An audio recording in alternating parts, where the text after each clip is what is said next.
and has specific ideas as to what should happen. You would think. Just saying. You know, and I don't know if this is true or not. It's hard to figure out what is fact and what was the rumor, but he had apparently spoke some years back about the fact that he didn't think he would live a full life.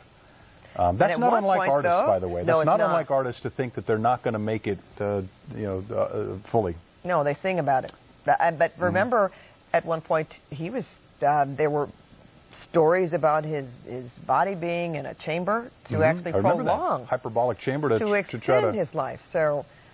Well, he had a lot of interesting things going on. I mean, with the hyperbolic chamber you spoke of, Bubbles, the chimp that lived with him. I met Bubbles. He bought the bones to the Elephant Man. I mean, he was.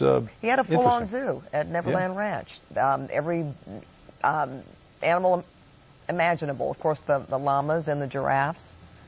He had a number of things that you would say were eccentric. In terms of what just to have in the backyard. But then again, Michael Jackson never did anything small, did he? No. He always did things in a huge way. And we're watching this all the way to the very end in a huge way as they load his body into that coroner's van. When you talk about being eccentric, there were some qualities that were very similar to another eccentric, very, very well-to-do man, Howard Hughes, that they think that Michael Jackson had too in terms of germ phobias and things like that. Thus the gloves and the mask that he would very often wear. And a lot of comparisons, but the most famous glove of all will be that sequined glove that Michael Jackson wore, I believe, on his right hand.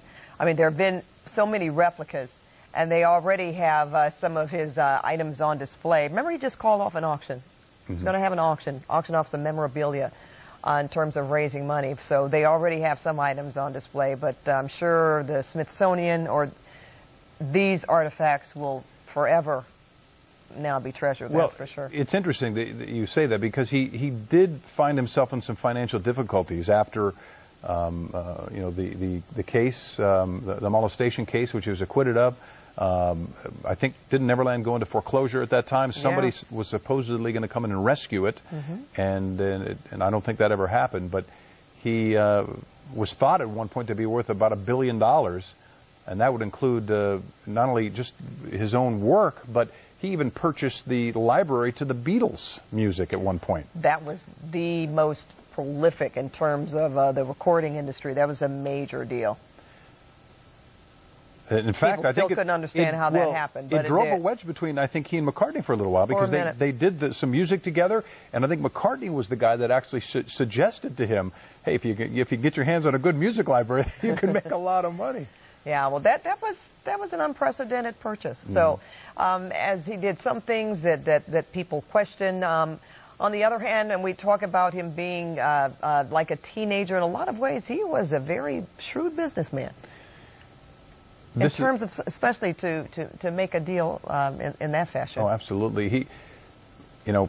But he also was a man of extravagance, and therein lies some of his financial problems. That happens a lot with people that make lots of money, whether they be entertainers or whether they be athletes. We hear it quite a bit. We see the body in the van headed to the coroner's office, we believe, for autopsy. Yes, we know that an autopsy will be conducted, and I would imagine that they would start working on that right away. We've